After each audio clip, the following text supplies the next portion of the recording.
Bonjour à tous et bienvenue à cet atelier pour tout comprendre sur le calcul des indemnités journalières en cas d'arrêt maladie.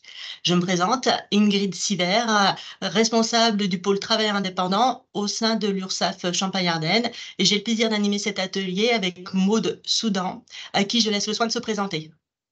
Bonjour à tous, donc Maud Soudan, je suis à l'assurance maladie de la Marne. Je suis déléguée à la relation entreprise et donc aux travailleurs indépendants comme, accompagnant au sujet des indemnités journalières. Alors, cet atelier est enregistré. Vous le retrouverez dans les prochains jours sur la chaîne YouTube URSSAF Champagne-Ardenne, excusez-moi. Et vous avez la possibilité de nous poser vos questions dans le fil de conversation et surtout, à la fin de notre intervention, vous pourrez nous les poser directement. Alors, entrons tout de suite dans le vif du sujet. On va déjà parler des missions de l'URSSAF. Les missions de l'URSSAF, la mission principale, c'est d'assurer le financement de la protection sociale au quotidien. Et 42 des cotisations sociales collectées vont à l'assurance maladie et sont redistribuées sous forme de prestations sociales. Comme par exemple, elles permettent de percevoir des indemnités en cas d'arrêt maladie pour compenser votre chiffre d'affaires pendant l'arrêt de travail, de percevoir des indemnités journalières durant votre congé maternité afin de préparer sereinement l'arrivée de votre enfant, ou d'être remboursé si vous avez besoin d'aller chez votre médecin généraliste, d'acheter des médicaments, d'effectuer des soins dentaires, ou bien si vous devez être hospitalisé. Maude, je te laisse la parole. Merci Ingrid. Donc l'émission de l'assurance maladie cette fois-ci, forcément, protéger durablement la santé de chacun d'entre vous.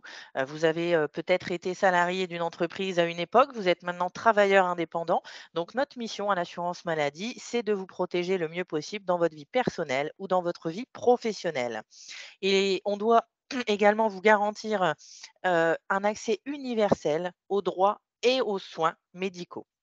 Donc, pour accompagner ces droits et aux soins, on vous propose une offre de prévention en santé avec des dépistages, des accompagnements, des examens de prévention en santé pour faire un bilan et bien sûr, on vous accompagne dans l'innovation en santé.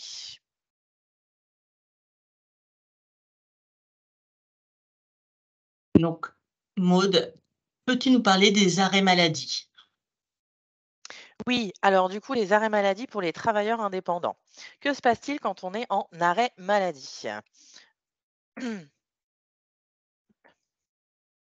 Alors, on va voir votre ouverture de droit. Est-ce que vous y avez droit aux indemnités journalières ou pas et dans quelles conditions? On va voir la prise en charge des arrêts eux-mêmes et on va voir vos démarches à effectuer. Qui, dans les travailleurs indépendants, peut percevoir les indemnités journalières? Eh bien, il faut tout d'abord avoir le statut de travailleur indépendant. À ce webinaire-là, on vous a invité puisque vous êtes artisan ou commerçant et depuis un certain nombre de temps. Avoir le statut de chef d'entreprise et également, pardon, le conjoint collaborateur peut bénéficier d'indemnités journalières en cas d'arrêt de travail, maladie. Il faut bien sûr ne pas percevoir de pension d'invalidité attribuée au titre du travailleur indépendant. C'est-à-dire que si vous avez déjà eu des difficultés de santé par rapport à votre activité de travailleur indépendant et que vous percevez la pension d'invalidité à ce titre-là, on n'indemnisera pas en doublon en indemnité journalière. Donc, ces trois conditions-là réunies, vous pouvez éventuellement bénéficier d'indemnités journalières. Regardons les conditions de plus près. Il faut bien sûr justifier d'une ancienneté d'affiliation à l'assurance maladie. La priorisation se fait par rapport à votre affiliation en tant que travailleur indépendant.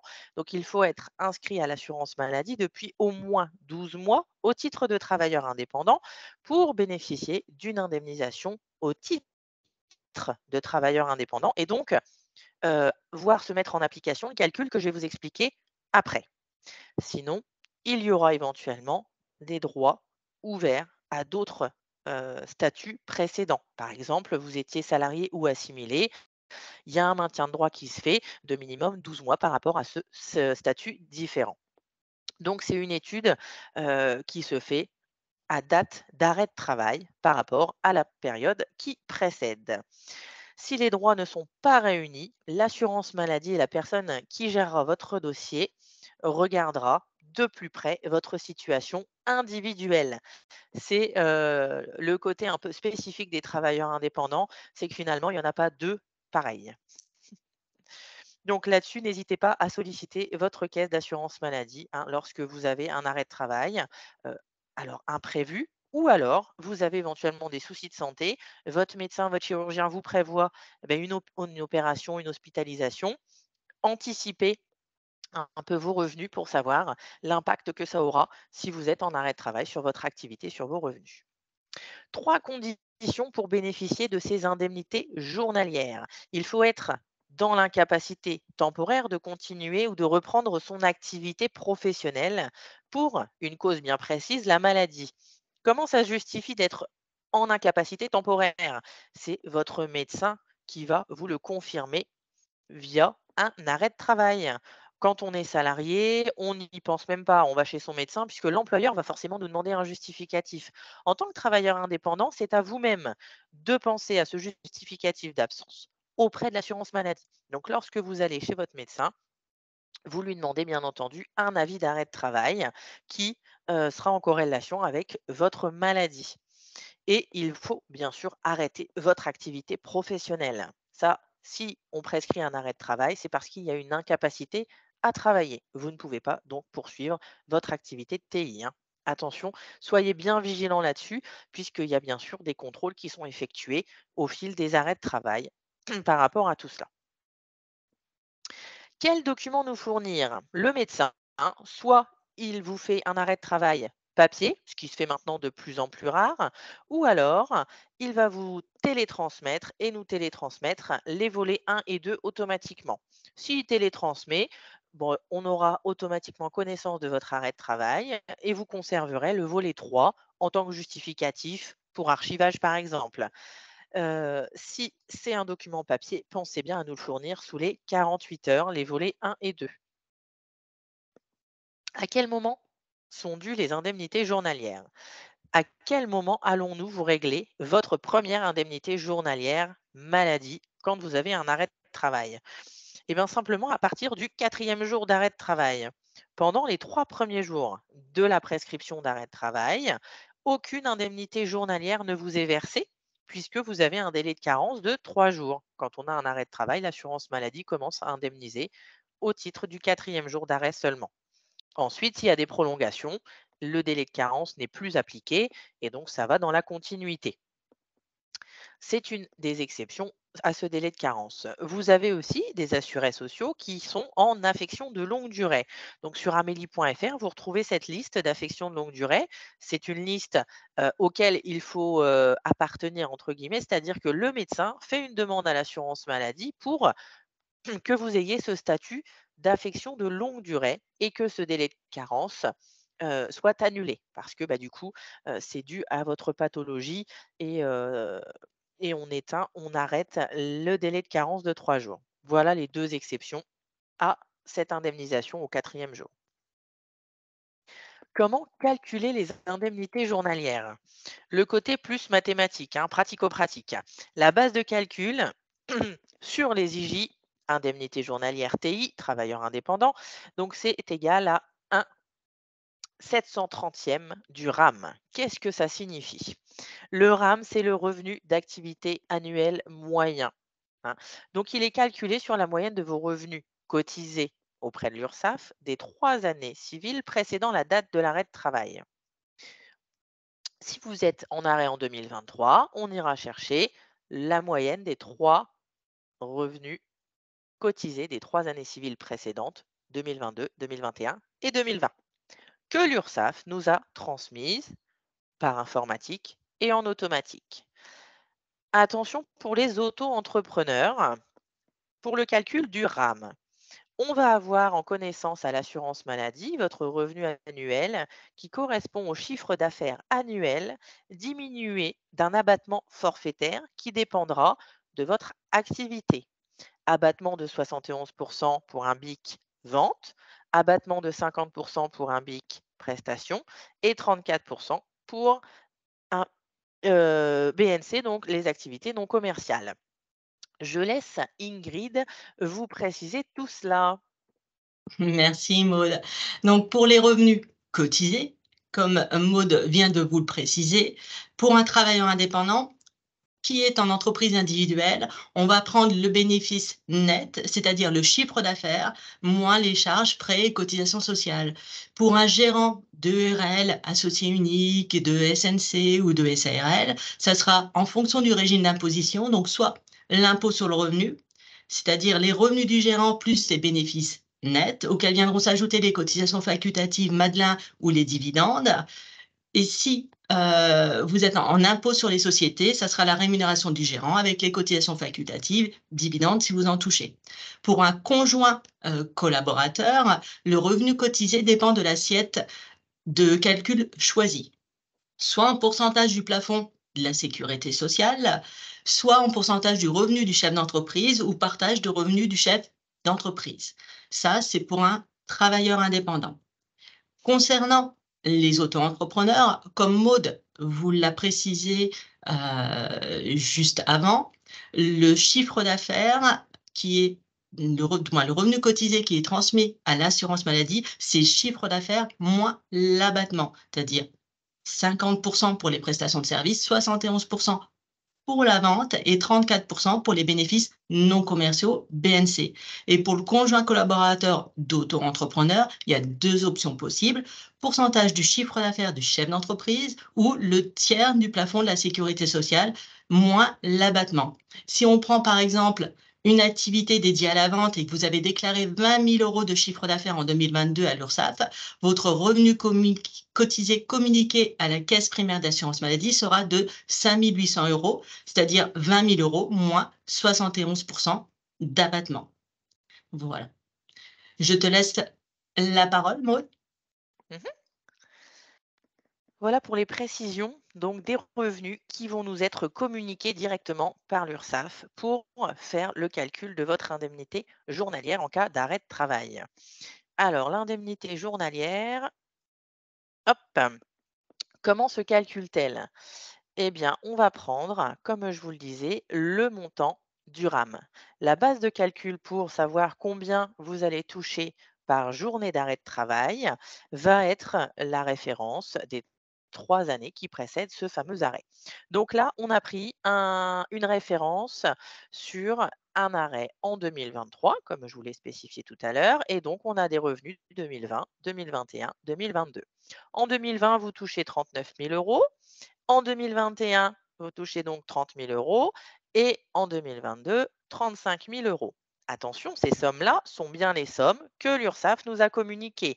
Si vous êtes un auto-entrepreneur, ce sera diminué de, pardon, ça aura été des sommes préalablement diminuées, hein.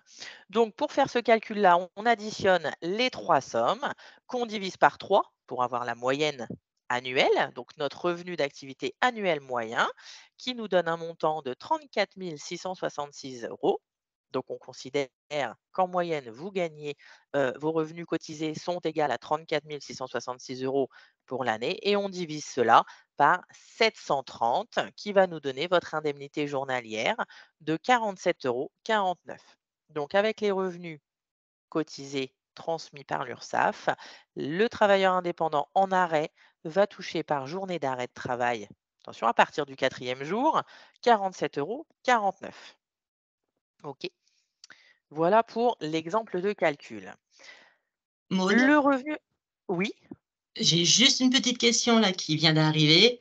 Est-ce que Mhm. seulement ont-ils les droits aux indemnités des artisans commerçants ou est-ce qu'il y a ceux qui exercent aussi une activité libérale?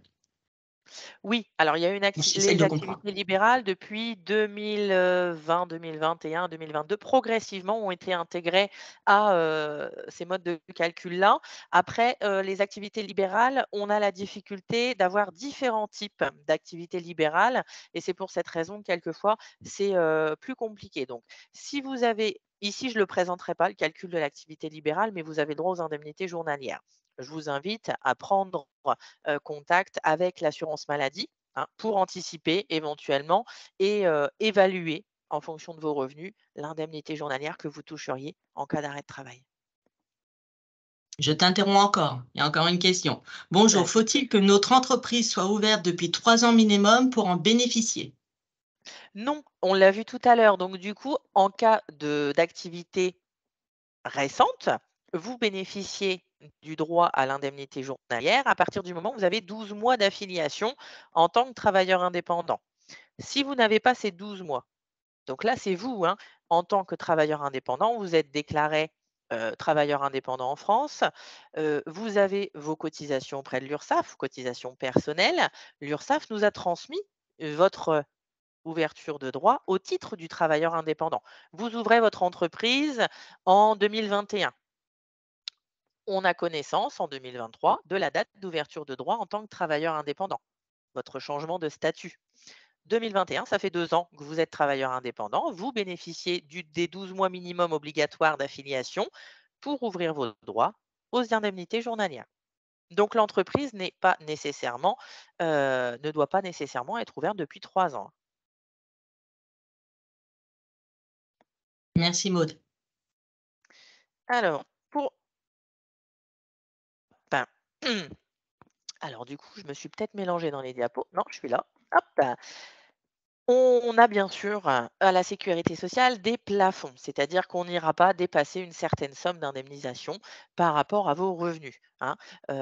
Même si votre revenu d'activité annuel moyen est supérieur donc à 43 992 €, plafond de la sécurité sociale, le plafond est défini, annuellement. C'est-à-dire qu'en janvier de chaque année, ce plafond est réévalué, heu, au niveau de la sécurité sociale et vous est transmis. Donc en 2023, ce fameux plafond annuel de la sécurité sociale est de 43 992 €.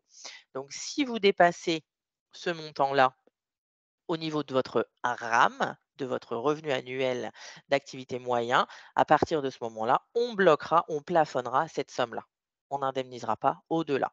Donc votre indemnité journalière ne pourra pas excéder le montant maximum journalier de 60,26 € en cas d'arrêt de travail. C'est une somme qui est fixée au 1er janvier 2023 actuellement. Ça changera d'ici 2 mois si ce plafond est réévalué.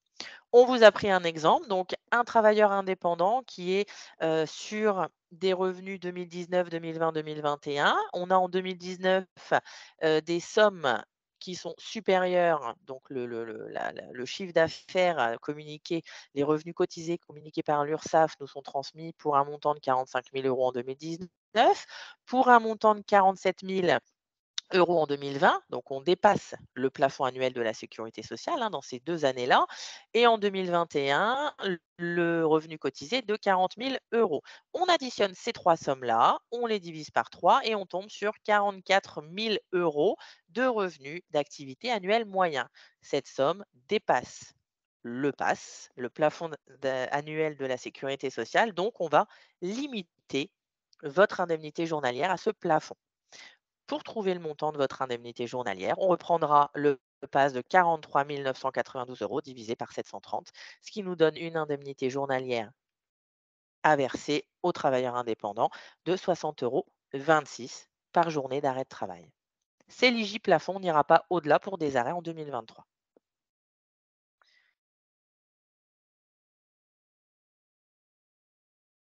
Alors, hop, en cas de revenu faible, on a des solutions à proposer puisqu'on a récupéré le régime des travailleurs indépendants et au fil des années 2020-2021, on a adapté notre offre de service à votre activité et à vos difficultés. En cas de revenu faible d'un travailleur indépendant, si vous êtes auto-entrepreneur, on a vu, hein, que, du coup, il y avait les abattements sur les revenus cotisés et donc de ce fait-là, on évalue en même temps les montants des indemnités journalières. En cas de revenu faible, un micro-entrepreneur peut ne pas se voir verser d'indemnisation journalière.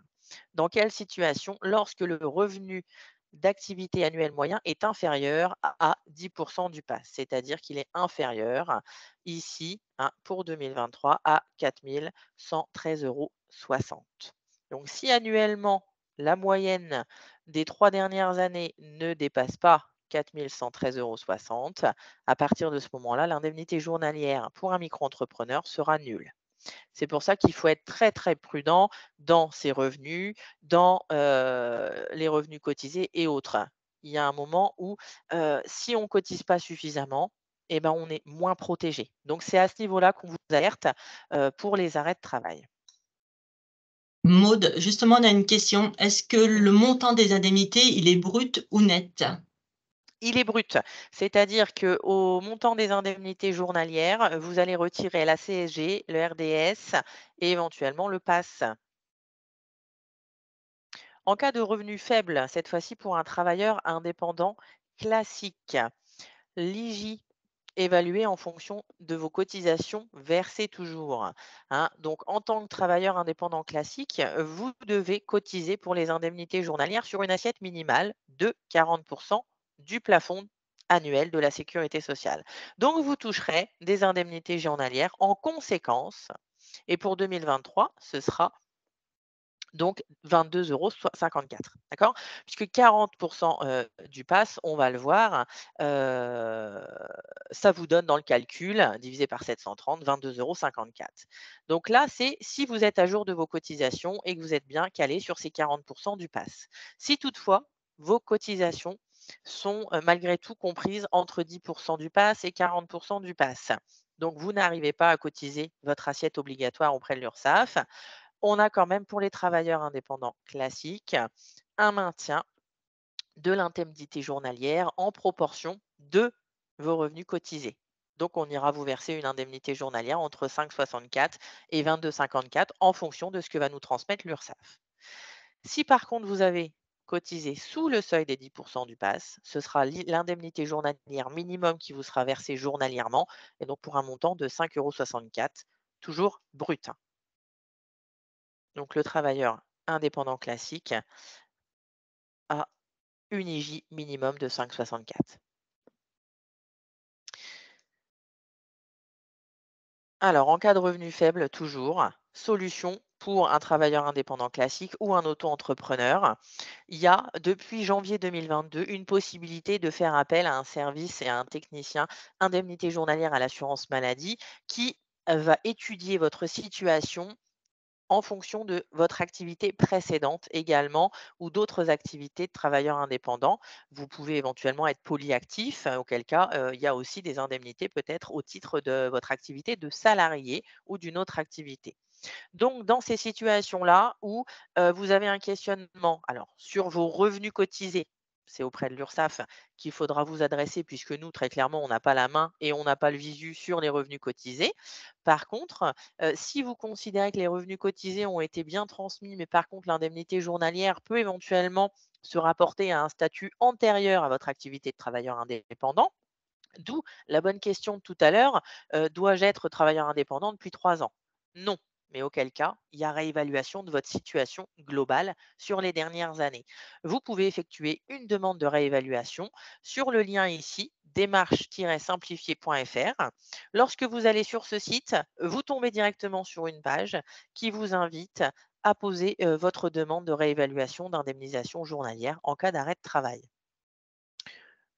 Elle vous demandera forcément de fournir vos pièces justificatives et pour en savoir plus, on vous donne rendez-vous sur le site amélie.fr afin d'avoir déjà, le prédécoupage de ce qui peut vous être demandé. Maud, on a une question sur, le congé maternité. Si nous tombons enceintes et que nous n'avons pas 3 ans de travailleurs indépendants, comment est calculé l'IJ? Alors, c'est le congé maternité, on ne l'a pas inclus, ici parce que c'est un calcul qui est particulier. Si on n'a pas de toute façon 3 ans d'ancienneté en tant que travailleur indépendant, il y a un coefficient de pondération qui s'applique, si jamais vous n'avez pas de situation antérieure qui pourrait éventuellement prendre en charge, vos indemnités journalières en maternité ou même en maladie. Heu S'il y a une question en particulier, je pense qu'il faudrait mieux la poser en parallèle au cas par cas pour que je puisse évaluer éventuellement la situation. En cas de congé maternité, on a un système d'indemnisation minimum de 5,64 € si, vous n'avez pas le minimum du RAM exigé, c'est-à-dire les 10. Si par contre vous les avez, vous cotisez au-delà des 10 du RAM, vous aurez l'IJ forfaitaire, qui est de 56 € et quelques de tête, hein, me semble-t-il, par jour de congé maternité. Mais là, pareil, si vous envisagez un congé maternité, à plus ou moins long terme, je vous invite à aller sur le site amélie.fr pour voir ce qui recoupe dans, vos situations et vos revenus. Si vous êtes une jeune travailleuse indépendante, c'est, aussi peut-être le statut précédent qui prendra le relais pour l'indemnisation de votre congé maternité. Je peux pas faire de réponse, globale malheureusement. Après Merci Maude. J'ai de toute façon communiqué l'adresse mail ou nous joindre s'il y avait besoin. Et une autre question est arrivée. En cas de cumul AR, donc avec Pôle emploi, et revenus d'auto-entrepreneur, quels sont les revenus pris en compte par l'assurance maladie? ce sera éventuellement l'indemnité de Pôle emploi qui est indiquée. C'est-à-dire qu'on va, neutraliser certaines parties et tout dépend de ce que vous avez, comme, revenus cotisés. C'est-à-dire qu'à partir du moment où vous avez des revenus cotisés au titre de travailleurs indépendants qui sont suffisants pour vous verser une indemnité journalière, on prendra ces revenus cotisés transmis par l'URSSAF. Si ce n'est pas le cas, à ce moment-là, on ira, sur le terrain, de Pôle emploi et donc de votre statut précédent, donc d'assimilé salarié ou de salarié. Donc là, Merci pareil, Maude. situation particulière et spécifique, c'est du cas par cas, hein. Attention. Merci Maude. Pour les indemnités journalières du conjoint collaborateur. Donc, le conjoint collaborateur, par défaut, est redevable d'une cotisation minimale forfaitaire au titre des indemnités journalières maladie. C'est-à-dire que systématiquement, à partir du moment où il y a un conjoint collaborateur, il y a des cotisations à verser pour lui. L'IJ forfaitaire de ce fameux conjoint collaborateur pour 2023 sera de 24 € et 11 centimes. Donc, il est calculé, c'est 40% du plafond annuel de la sécurité sociale. Pas d'indemnité journalière minimum, pas d'indemnité journalière maximum pour le conjoint collaborateur. Ce sera toujours la même IJ forfaitaire journalière. Le conjoint doit bien sûr avoir cotisé en tant que conjoint collaborateur pendant au moins 12 mois à la date de son arrêt de travail. On a la même durée d'ouverture de droit, hein, pour bénéficier d'indemnités journalières au titre de travailleur indépendant, chef d'entreprise ou conjoint collaborateur. C'est 12 mois. Et s'il n'y a pas 12 mois d'affiliation, on ira, voir le statut qui précédait.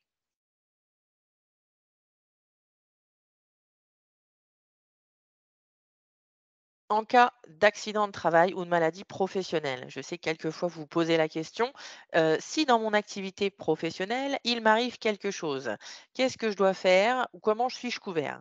Vous serez couvert en tant que travailleur indépendant au titre de la maladie.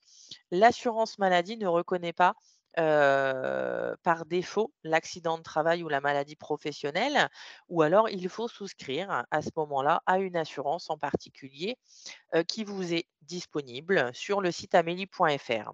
En fait, il est, en tant que travailleur indépendant, pas prévu dans votre statut, que vous puissiez avoir une indemnisation en arrêt de travail, en accident de travail, pardon, ou en maladie professionnelle. Donc vous aurez certainement un arrêt de travail à ce titre-là et on indemnisera à hauteur de la maladie, c'est-à-dire par rapport au calcul que je viens de vous expliquer. Donc pour trouver votre indemnité journalière, on prendra en compte, hein, 1/730 de votre revenu d'activité annuel moyen. Voilà. Donc soyez bien vigilants aussi par rapport à tout cela, d'être bien couvert peut-être dans votre partie assurantielle et complémentaire santé, de revoir si vos contrats vous couvrent en tant que travailleur indépendant. Et n'hésitez pas à aller sur le site éventuellement de l'assurance maladie, donc amélie.fr, pour voir le volet, hein, assurance volontaire individuelle qui vous permet d'avoir une reconnaissance accident de travail ou maladie professionnelle en tant que travailleur indépendant. Et ce qui peut vous être et vous permettre d'avoir au moins 100 des frais de santé, pris en charge à ce titre-là.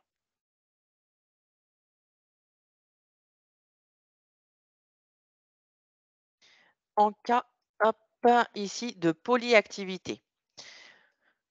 Donc on a un travailleur indépendant, vous-même, qui êtes polyactif. Vous avez plusieurs activités. Vous exercez simultanément une activité de travailleur indépendant et une activité de salarié. On peut éventuellement vous verser des indemnités journalières au titre des 2 activités différentes. Par contre, il faudra que chacune de ces activités réponde bien aux conditions de chacun de ces régimes. C'est-à-dire que si vous avez une activité de salarié, il faut à minimum avoir 150 heures effectuées sur les 3 mois précédant l'arrêt de travail pour bénéficier d'une indemnité journalière en tant que salarié. Et en parallèle, il faut donc en tant que travailleur indépendant, vous ayez un revenu d'activité annuel moyen supérieur à 10 du RAM et en plus les 12 mois d'affiliation à ce titre. D'accord? Donc, pour cumuler plusieurs indemnités journalières en fonction de vos statuts, il faut que tous vos statuts répondent bien aux obligations d'ouverture de droit de chaque régime différent. Si un travailleur indépendant est retraité, hein, donc si vous êtes en retraite et que vous avez une activité annexe en tant que travailleur indépendant, vous exercez pendant un certain laps de temps pendant votre retraite et malheureusement, vous avez un arrêt maladie pour X ou Y raison, vous pourrez maximum toucher 60 indemnités journalières, hein, quand vous cumulez les 2 statuts, retraité et travailleur indépendant. Vous n'avez droit qu'à 60 indemnités journalières. Donc soyez bien vigilants aussi dans ces situations particulières.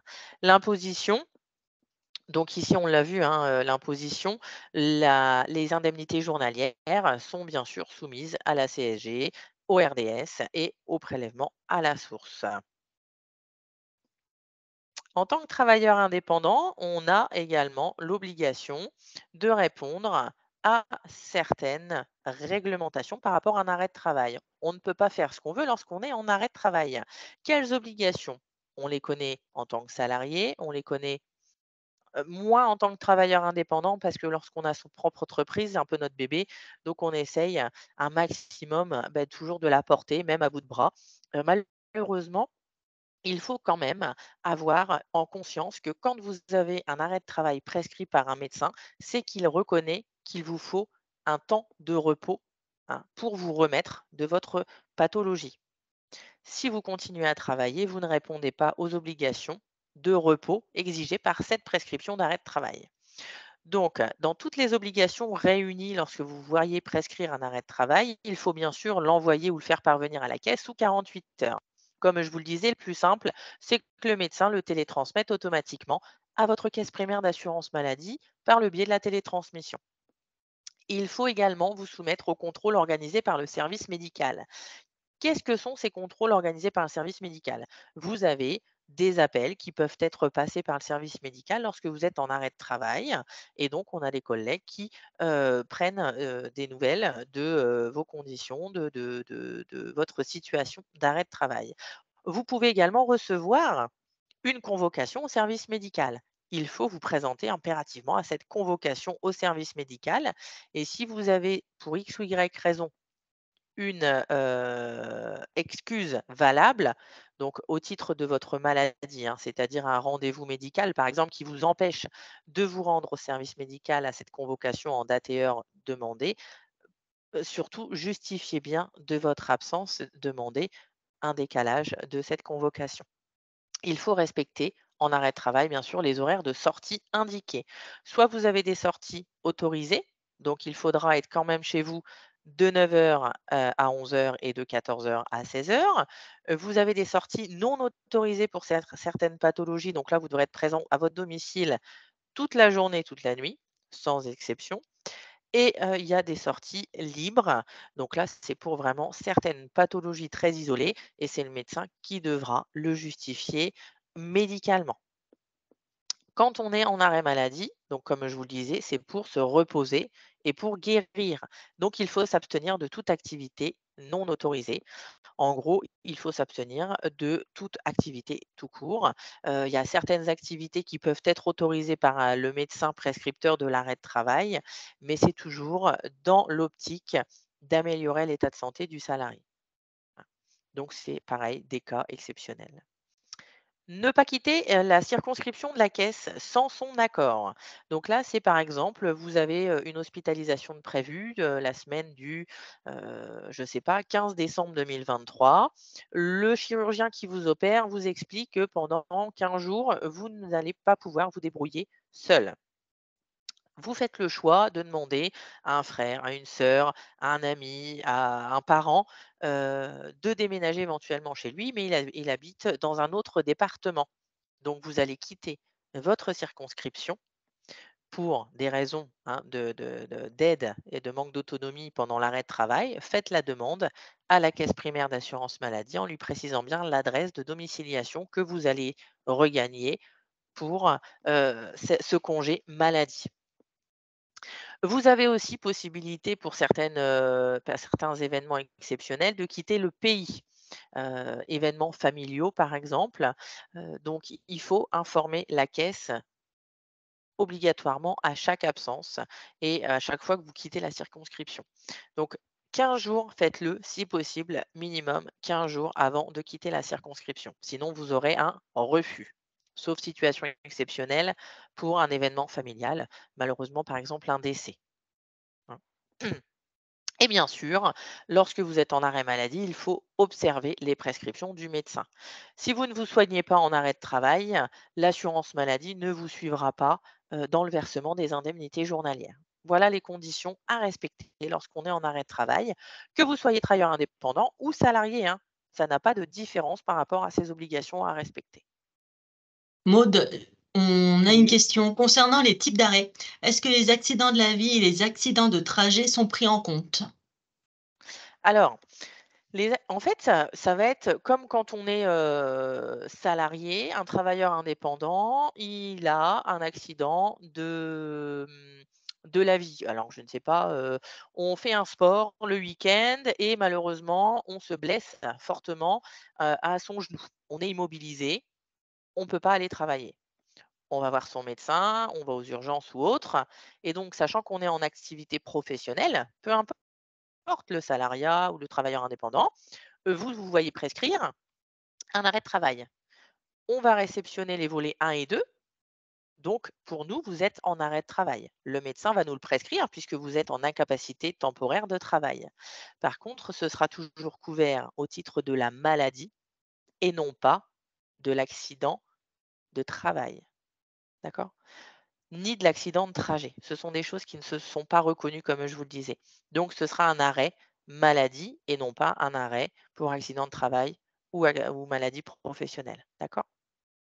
Ça, c'est la difficulté, hein. C'est-à-dire qu'on est bien en arrêt de travail, mais on n'a pas cette dissociation entre la maladie et l'accident. On n'a qu'une seule indemnité journalière quand on est travailleur indépendant. Est-ce que Mmh. c'est clair? Parce que je sais Oui, que tout à fait. Tout bon, à fait, merci Maud. Est-ce que maintenant tu pourrais nous parler du dispositif HELP? bien sûr Ingrid. Alors HELP, c'est un dispositif qui existe depuis plusieurs années maintenant et en fait qui a réuni différents organismes, pour venir, accompagner les travailleurs indépendants par rapport à leurs différentes situations. Donc HELP, c'est un dispositif qui réunit l'URSSAF, la Caisse primaire d'assurance maladie, la CAF et la CARSAT. Donc par rapport à tout cela, on a une réévaluation possible quand on fait un dossier HELP en tant que travailleur indépendant. On a une réévaluation, une étude de son dossier pour le paiement des cotisations sociales. Une mise en place de délai de paiement, une modulation des cotisations, une démarche d'action sociale de la part éventuellement de l'URSSAF. On a aussi une étude de son dossier global auprès de l'assurance maladie. Comment est pris en charge, ma santé par rapport à mes problématiques financières et mon activité de travailleur indépendant. Donc l'assurance maladie va faire une réévaluation de, par exemple, les indemnités journalières, des aides spécifiques ou des aides communes à tout assuré social.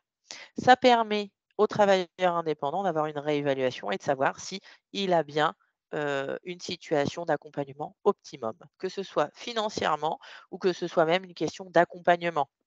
Vous avez, un exemple tout simple, des travailleurs indépendants ou même des salariés. On connaît tous quelqu'un qui a cherché un professionnel de santé pendant des mois et au moment où il l'a trouvé, ben, on lui a dit: «Rendez-vous l'année prochaine, il y a pas de place avant».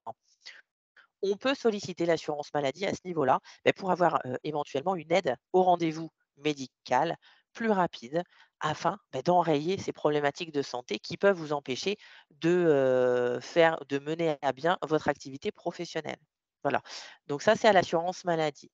Il y a aussi une étude des droits aux prestations sociales auprès de la CAF. Donc la CAF va avoir ce travail ici de relais par rapport au dispositif HELP et va évaluer votre situation personnelle, professionnelle, familiale, afin de savoir si vous avez bien touché tout ce dont à quoi vous avez droit.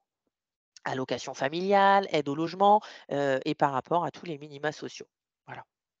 Et en dernier lieu, si, vous avez, l'âge de prendre éventuellement votre retraite et que vous avez toujours cette activité de travailleur indépendant, vous avez l'étude des droits liés à votre retraite et éventuellement un accompagnement sur les démarches à réaliser qui est fait par la CARSAT, branche retraite.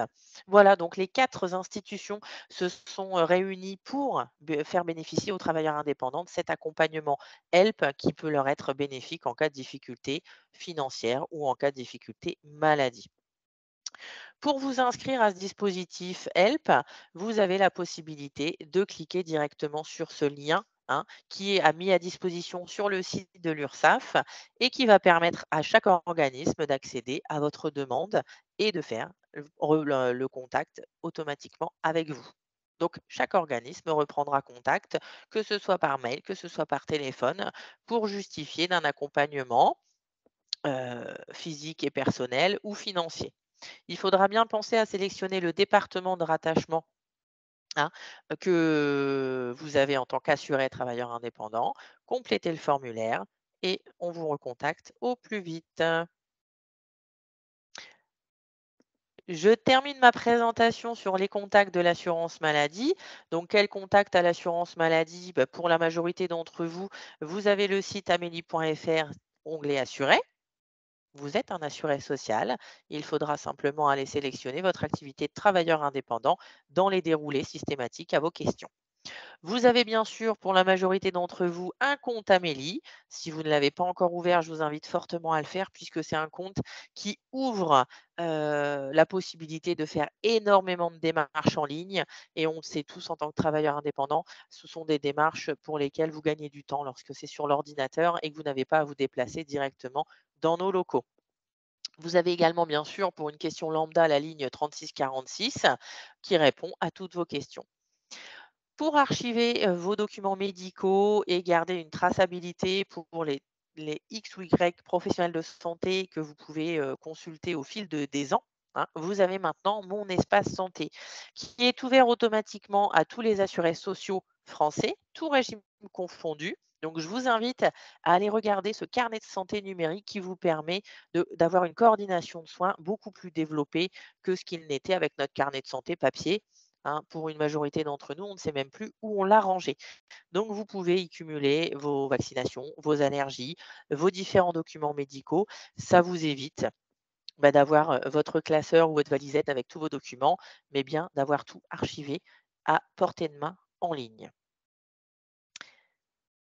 Alors Ingrid, il n'y a plus de questions puisque tu ne me sollicites pas, je pense. Donc, je Non, pour passe l'instant, à la ça va. diapo.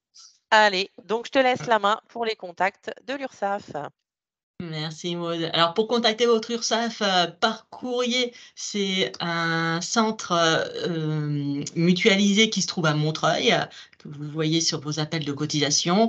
Par téléphone, c'est le 36 98 et vous avez, comme Maud l'indiquait, pour l'assurance maladie, vous avez amélie.fr, mais vous avez aussi, pour les travailleurs indépendants, ursaf.fr ou auto-entrepreneur.ursaf.fr et votre messagerie en ligne pour nous contacter. Donc, n'hésitez pas à nous poser vos questions directement depuis vos espaces en ligne.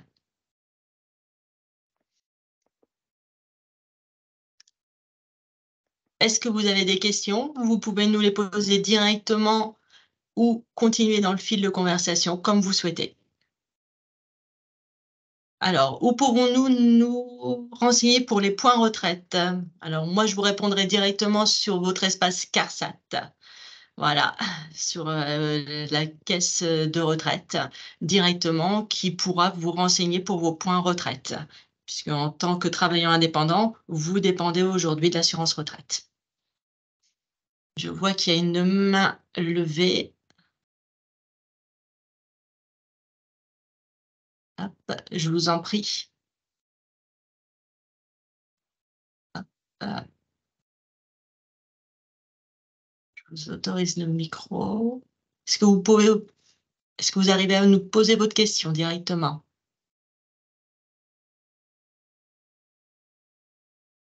Hop, je n'ai pas monsieur ou madame Pedretti.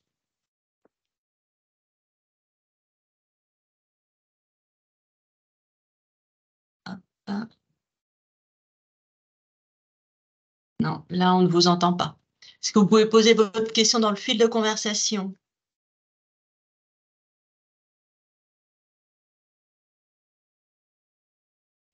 directement? N'hésitez pas. Et pour les autres participants, vous verrez à la fin de notre intervention un petit sondage que nous vous invitons à compléter en ligne sur la qualité de nos interventions de ce jour. Petit rappel, Ingrid, tant que les questions se posent éventuellement. Donc moi, comme on vous l'a dit dans la présentation, hein, je dépends de la caisse primaire d'assurance maladie de la Marne. Donc faites bien attention, petit point de vigilance par rapport à cela. Vous êtes rattaché à l'assurance maladie au niveau départemental à chaque fois, hein. Alors, on a une question dans le fil de conversation, Maud, qui est arrivée. Hop, comment prendre rendez-vous concernant le bilan de santé de 2 heures évoqué la semaine dernière? Je Évoqué crois que la c'est sur semaine dernière, Amélie. donc c'était oui, c'est sur amélie.fr Mmh, normalement. Si vous avez un compte Amélie, vous pouvez éventuellement le faire. Sinon, vous appelez le 36 46 et ils vous orienteront, pour prendre ce rendez-vous-là.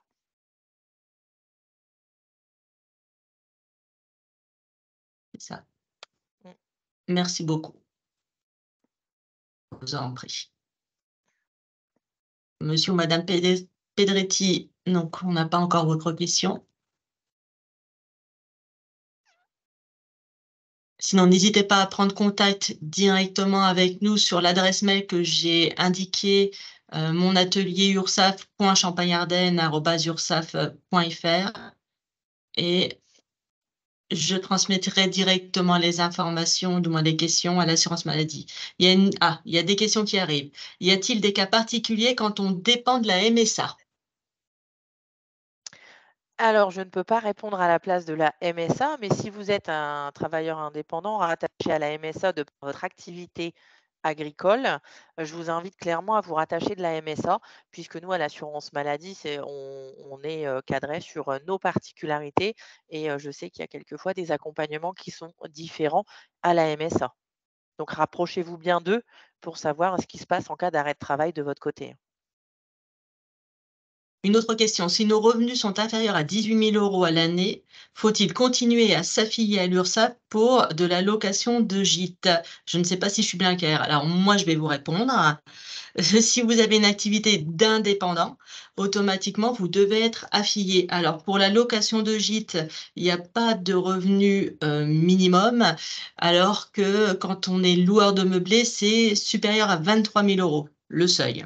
Après, c'est en fonction de votre cas particulier. Je vous invite dans ces cas-là à nous, poser directement la question sur l'adresse mail que j'ai, indiquée juste en dessous et on pourra vous répondre précisément. Vous êtes maintenant gérante de mon gîte en entrepreneuse. OK. Donc c'est à voir en fonction du statut de votre entreprise. Donc n'hésitez pas à poser votre question et on reprendra contact avec vous puisque chaque cas peut être vraiment particulier. D'autres questions? Ou est-ce qu'on a bien répondu à toutes vos attentes et toutes vos interrogations? C'est bon pour vous? Eh ben, on vous souhaite dans ces cas-là une bonne fin de journée à tous et vous retrouverez donc cet atelier enregistré sur la chaîne YouTube URSSAF Champagne-Ardenne et pour ceux qui veulent recevoir le support, n'hésitez pas à le demander sur mon atelier ursaf.champagne@ardennes@ursaf.fr. Bonne journée à tous, hein. Au revoir. Bonne journée à tous, au revoir.